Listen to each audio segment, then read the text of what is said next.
예, 박근혜 전 대통령 측에 대한 뇌물 공여 혐의로 기소된 이재용 삼성전자 부회장에 대해 검찰이 징역 12년을 구형했습니다.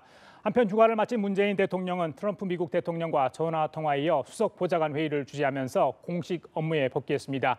이 시간 최진 대통령 리더십 연구원장, 차명진 전 자유한국당 의원 두 분 모시고 자세한 얘기 나눠보겠습니다.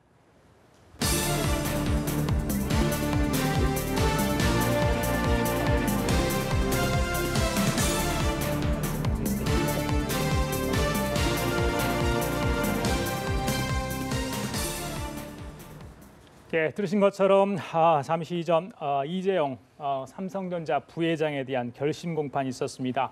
검찰이 징역 12년을 구형했습니다. 자, 두 분 결과는 들으셨죠? 네, 그렇습니다. 예, 오늘 결심 공판. 그동안 160일 정도 재판이 진행됐는데 징역 12년.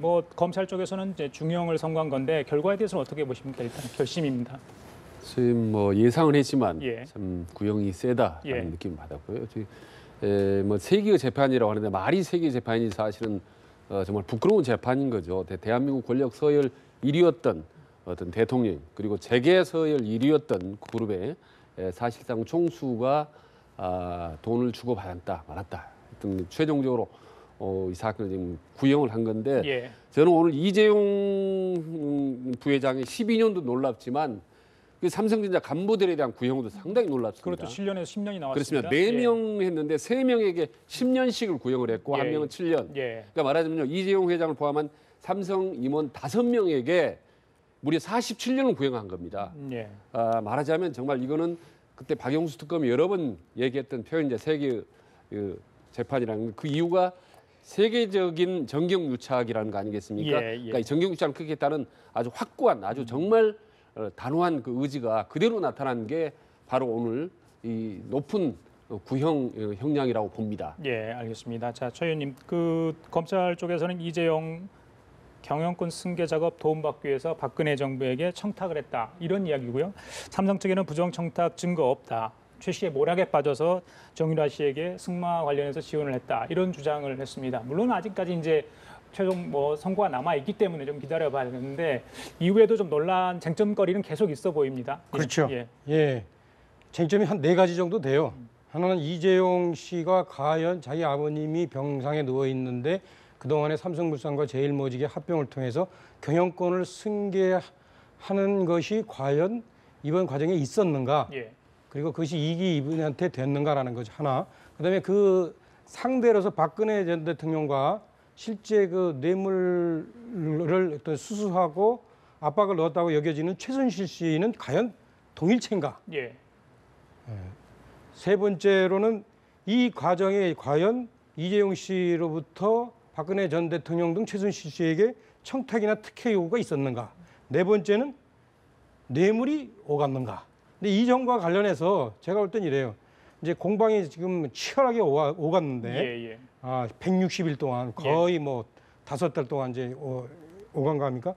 결론은 제가 볼 때 이랬습니다. 판사가 과연 특검에서 제출한 증거들을 예.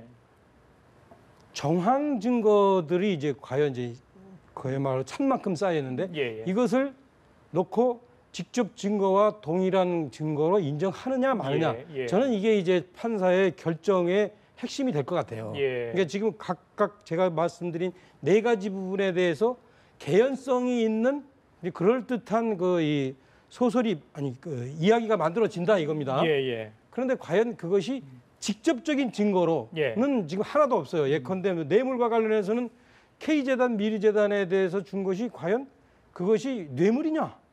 거기에 대해서는 사실은 이제 이 개연성은 있으나 직접적인 증거가 못 돼요. 그리고 청탁 특혜와 관련해서는 청와대 문건이 그렇게 많이 나왔는데 직접적으로 딱 찍어서 줘라 이런 것에 대한 증거는 없단 말입니다. 예. 그러니까 전부 다 이게 산 만큼 이제 정황 증거인데 과연 재판관이 이것을 이것을 직접적인 증거에 준하는 증거로 인정하느냐에 따라서 유죄, 무죄 내지는 형량이 저는 결정될 거라고 봅니다. 그러니까 정말 국민들이 상당히 좀 어리둥절할 것 같아요. 지금 이미 대통령이 탄핵이 됐고 또 대선이 끝난 지 3개월이 지난 지금 상황에서 이 논의를 하고 있다는 것 자체가 참 국민들도 어리둥절한데 사법 체계가 그렇기 때문에 할 수 없죠. 지금 재판을 해야 되는 거니까.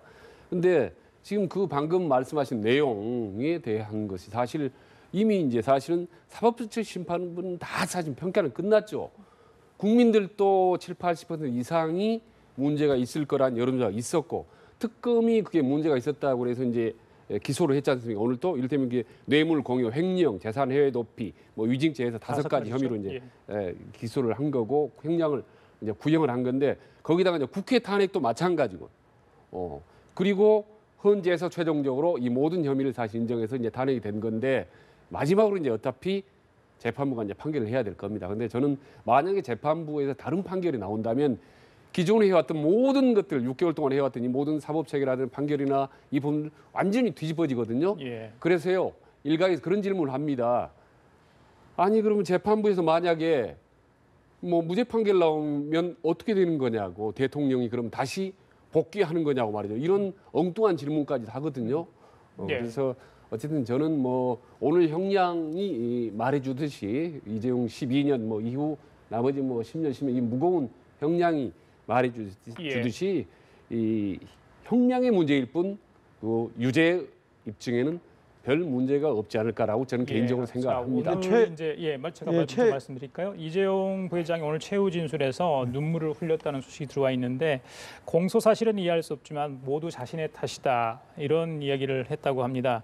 제 재판을 마치고 잠시 뒤에 이제 뭐 구치소로 향하게 될 텐데 1심 선고일이 일단 잡혔습니다. 25일 오후 2시 30분입니다.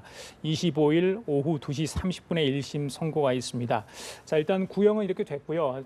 박근혜 전 대통령의 재판이 현재 진행 중인데 오늘 있었던 어떤 검찰의 구형량이 박근혜 전 대통령의 재판에도 영향을 줄 수 있을지 그 부분도 관심거리인데 차 의원님 어떻게 생각하십니까? 당연하죠.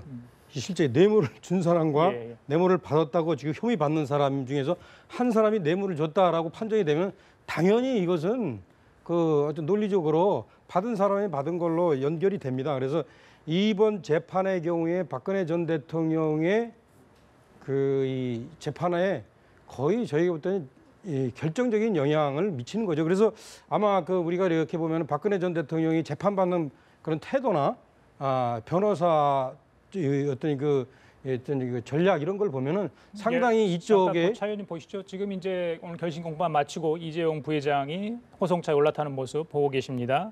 다시 이제 구치소로 가서 이제 선고, 재판, 법정에서 이제 법원과 판사와 재판부와 함께 치열한 법리 공방을 할 수밖에 없는 상황이 될 것 같습니다. 자, 나머지 아마 삼성의 피고인들도 아마 뭐 구속 상태가 아니니까요. 아니니까 할 것 같고요. 만약에 이게 지금 구형된 게 나중에 선고 날 선고형으로 확정되면 현장에서 체포되는 거죠. 물론이죠. 법정 구속도 가능하죠. 만약에.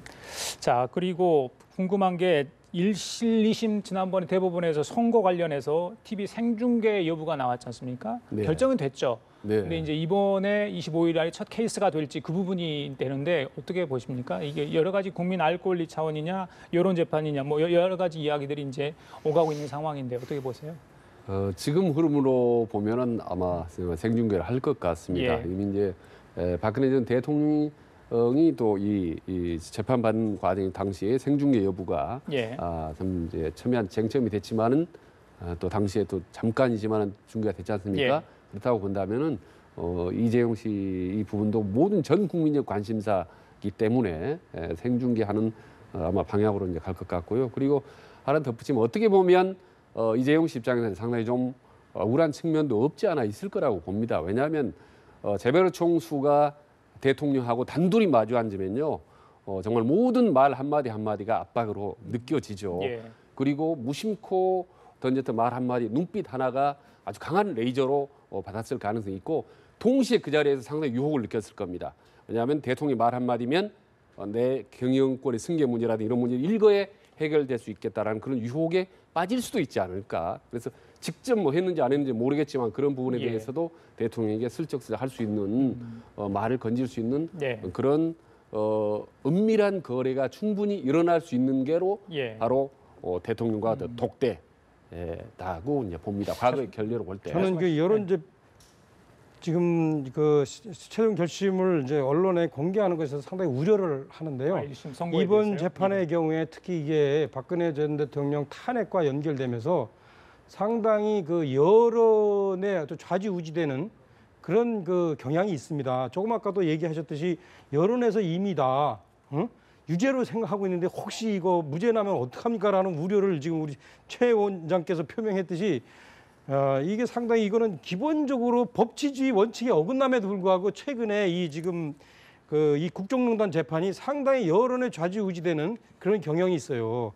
그래서 그렇기 때문에 더더욱이 제가 볼 땐 이번 재판의 경우에는 가능한 한 좀 공개 안 하는 것이 좀 바람직하지 않나 이런 생각입니다. 물론 기본적으로는 뭐 공개하는 것이 좋겠지만 이번 재판의 경우에는 우리도 분명히 인정하듯이 거의 뭐 국민들이 그 이 한 명 한 명이 그 당시의 여론이 부정확한 정보를 갖고 그 재판을 내려버리는 판결을 내려버리는 이런 경향이 있기 때문에 상당히 저는 위험하다. 알겠습니다. 이럴 경우는 진짜로 아까 얘기했듯이 법치주의가 손상될 수 있다라는 우려를 합니다. 알겠습니다. 1심 선고가 25일 오후 2시 30분이니까 재판부가 어떤 판단을 할지 좀 지켜보도록 하겠습니다.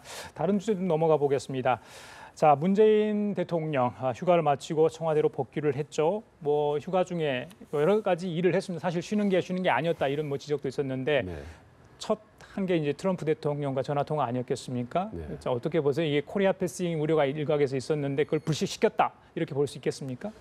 예, 전화 통화를 1시간 가까이 56분 했다라는 경우는 제 기억에는 없습니다. 과거에 한미 정상 간에 그런 점에서 아마 허심탄회하게 그동안에 많은 대화를 나눴다고 보고요. 특히 이제 대북과 북한 관련해서 강력한 대북 체제 이 부분을 이제 한미 정상 간에 의논을 해서 그동안에 이제 상당히 뭐 우려 이런 부분을 사실 불식했다고 봅니다. 그리고 저는 휴가 가면서 통화가 길어졌던 부분이 저는 다분히 의도적이라고 봅니다. 문재인 대통령이 북한에 우리가 휘둘리지 않고 허둥지둥 되지 않는다. 우리가 충분히 생각하고 대응할 수 있는 기간을 갖고 우리가 전략적으로 북한을 대응한다라는 그런 차원에서 했기 때문에 이 부분에 대해서는 크게 우려는 하지는 않습니다. 오늘 통화에 대해서 한국당은 늑장 통화다, 부실 통화다 이렇게 이제 비판을 좀 했습니다. 차관님. 뭐 그 안 하는 것보다 낫죠. 근데 이제 이번 통화 내용을 이렇게 우리가 보도되는 걸 보면 그동안의 트럼프 대통령의 얘기와 문재인 대통령의 얘기에 변화가 특별히 없어요. 트럼프는 현 단계에서 북핵과 관련해서 압박 정책을 계속해 나가겠다 하고 문재인 대통령은 그것에 동의하지만 그렇다고 해서 대화를 포기하지 말자. 이 기본 기조란 말이에요. 근데 이 기본 기조가 오늘 통화된 것에 대해서 제가 보기에는 아마 국민들이 상당히 안심했을 거예요. 그래요? 왜냐?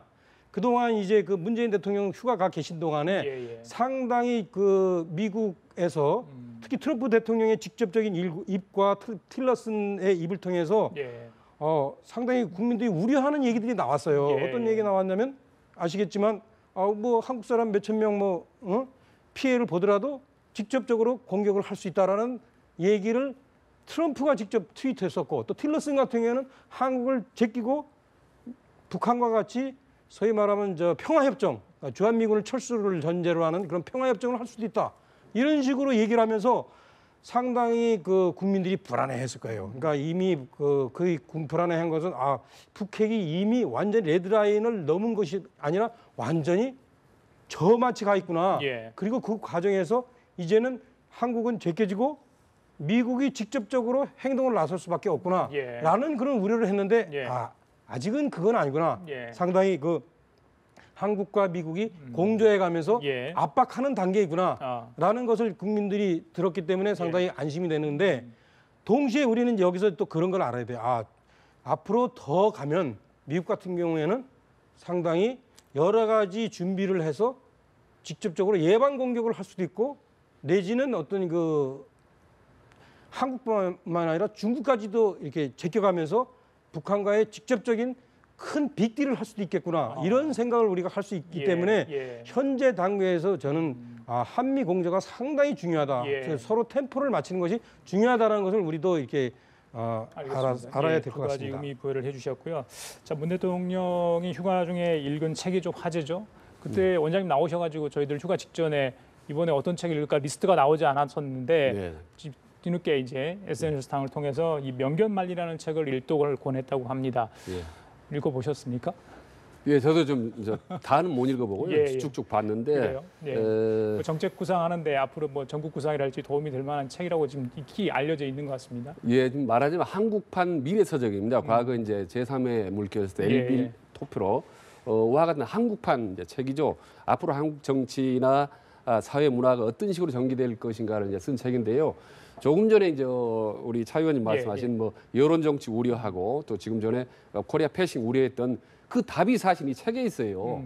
제 2장에 보면 어떤 대목이 나오냐면은 이제 정치에 대해서 그 어떤 것도 예측하지 마라라는 게 있습니다. 말하자면 그 내용 중에 기성 정치로는 도저히 따라갈 수 없는 전혀 예측할 수 없는 그런 새로운 정치 시스템 패러다임이 지금 전개되고 있다라는 예. 거거든요. 예. 그게 뭐냐면 시민들이 직접 참여하는 정치라는 겁니다.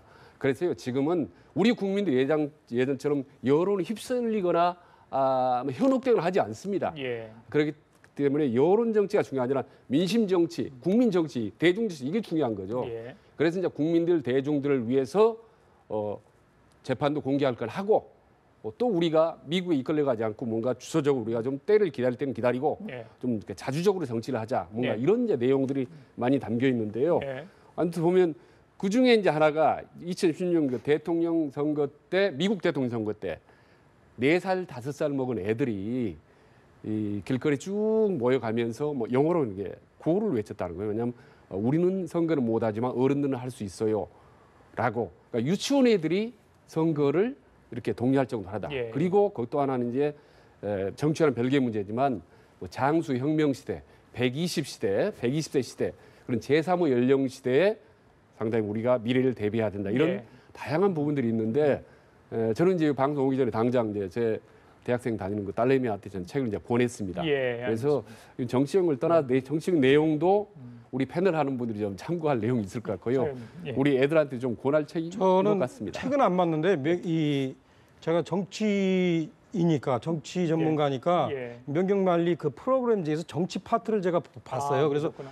예. 제가 정치 전문가에서 입장에서 봤을 때는 어느 한쪽 가능성은 좀 얘기하는 것 같은데 전부는 아닌 것 같다라고 예, 저는 예. 솔직히 봐요. 왜냐하면 이제 그게 바로 미래학의 약점입니다. 예. 그 보면은 이제 이명박 대통령도 그렇고 이 대통령들이 보면 현실 문제에 막 부대끼다 보니까 좀 미래를 좀 멀리 보기 위해서 미래학 책들을 좀 많이 보시는 것 같아요.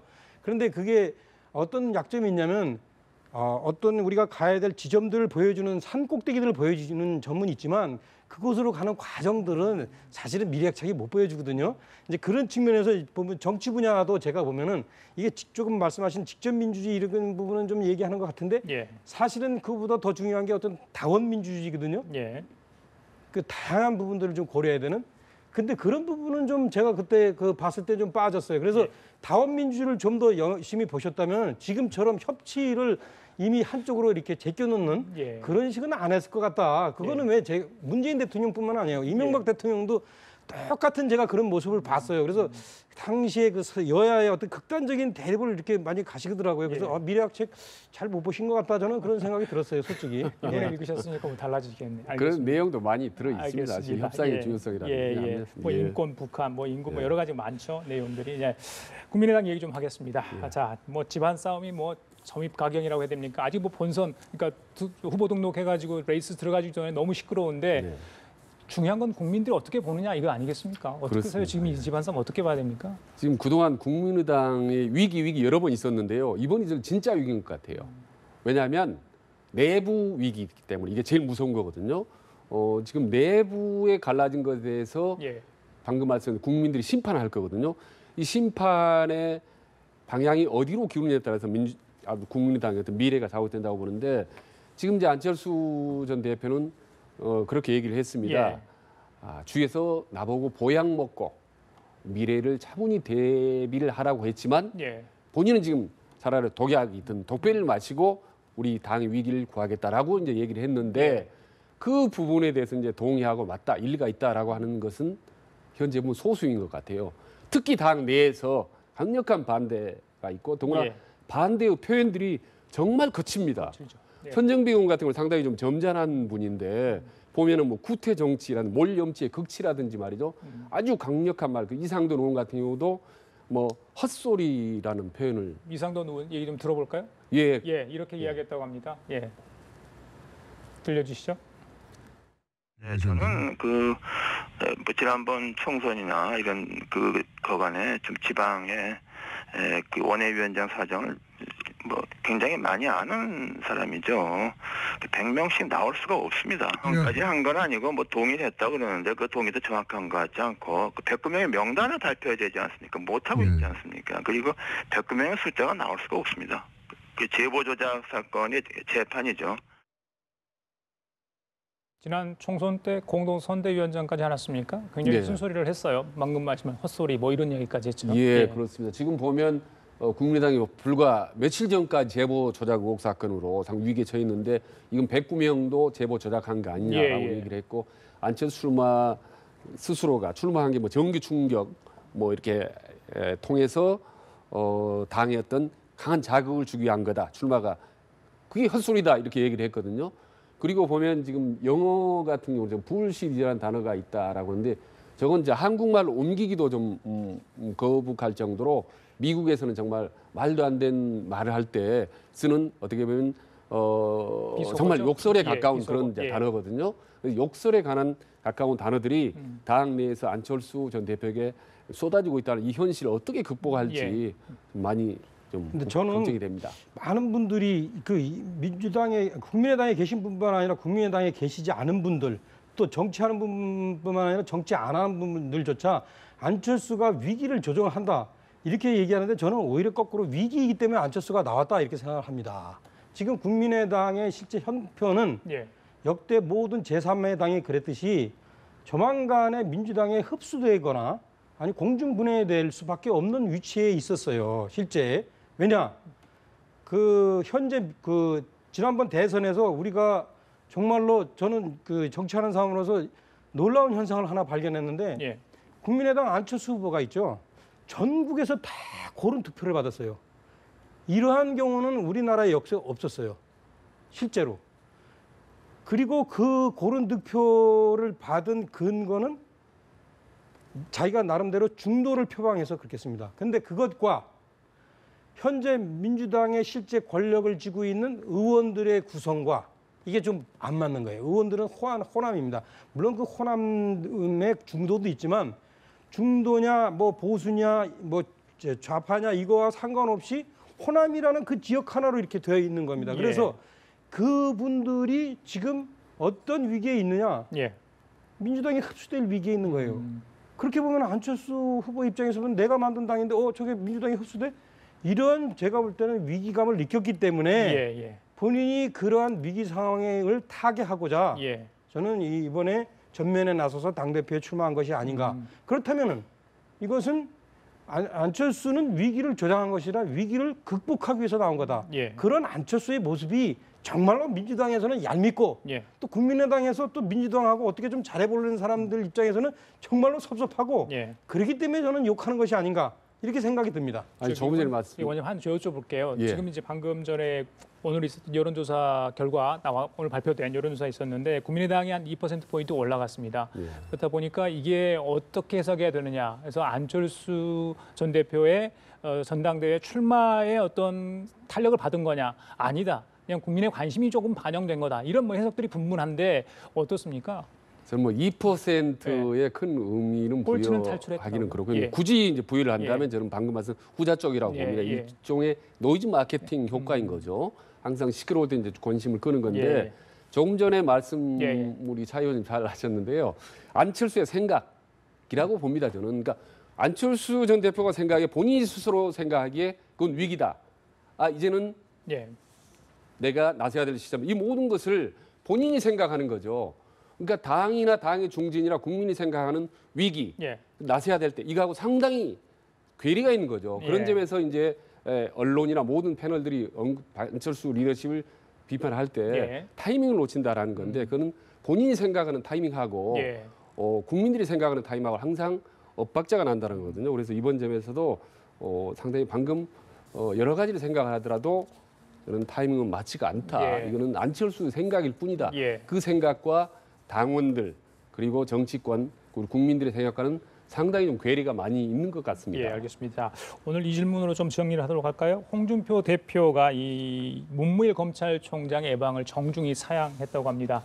두 사람의 관계가 익히 뭐 잘 알려져 있죠. 성완종 리스트 관계로서 악연이 좀 있는데 정중히 정치적인 오해를 살 수 있다. 이렇게 멘트를 지금 했다고 하는데 정치적 오해 뭐 알 수 있을 것 같습니다만 어떻게 보세요? 그 부분에 대해서는 검찰총장의 정치권 방문에 대해서도 왈가왈부하는 이야기도 물론 있습니다만 어떻습니까? 그러니까 처음이기 때문에 저도 약간 좀 생소했습니다. 근데 그동안에 검찰총장이 워낙 권력이 틀을 안에서 말이죠. 예. 뭔가 좀 은밀한 파워맨 뭐 이런 의미가 있었는데 직접 허심탄회하게 여야를 뚝 한번 네. 뭐 둘러본다는 것은 새로운 어떤 검찰 문화 차원에서 저는 이제 뭐 나쁘지 않다고 나쁘지 봅니다. 않다. 예. 다만 이제 이 홍준표 전 대표 같은 경우는 지금 성완종 사건인데 대법원이 남겨놓고 있지 않습니까? 그런데 그 이제 1심 재판을 했던 네. 사람이 이제 문무일 당시 검사였기 때문에 이 부분이 상당히 좀 거꾸로울 것 같아요.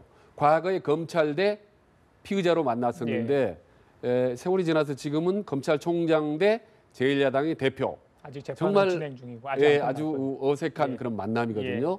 그런 점에서 저는 홍준표 대표의 그런 또 마음도 이해를 합니다. 거기다가 알겠습니다. 또 대학 검찰 한참 후배인 그렇죠. 또 검찰총장을 만나서 자연스럽게 얘기하기에는 너무 껄끄럽지 않나 하는 생각이 듭니다. 저는 문무일 총장이 처음에 법무부 장관인 줄 알았어요. 네. 검찰총장은 그렇죠. 검찰총장은 검사잖아요. 검사는 뭐로 말합니까? 수사로 이야기하죠. 수사로 말하잖아요. 검찰이 무슨 뭐 수필로 말합니까? 아니면 정치적 액션으로 말합니까? 그래서 이분이 저 처음부터 이렇게 여러 가지 그 처음에 문재인 대통령한테 임명장을 받을 때부터 상당히 정치적 언어를 구사하시는 걸 보면서 저거 이상하다 했는데 결국에는 이제 마지막에 거의 그야말로 자신의 수사 대상인 야당 그 대표까지 만나겠다 하는 거 보면서 야 이게 좀 우리나라가 검찰이 진짜 세긴 센가 보다. 검찰 당이 있는가 보다. 저는 그렇게까지 생각했어요. 근데 지금 홍준표 대표가 마땅히 잘 정중히 거절한 것 같아요. 제가. 그래요? 예, 알겠습니다. 아마 그 문무일 총장도 이 건을 계기로 해서 한번 되돌아보셔야 될 필요가 있을 것 같습니다. 알겠습니다. 자, 지금까지 최진 대통령 리더십 연구원장 차명진 전 새누리당 의원 두 분과 함께 얘기 나눠봤습니다. 말씀 감사합니다. 예.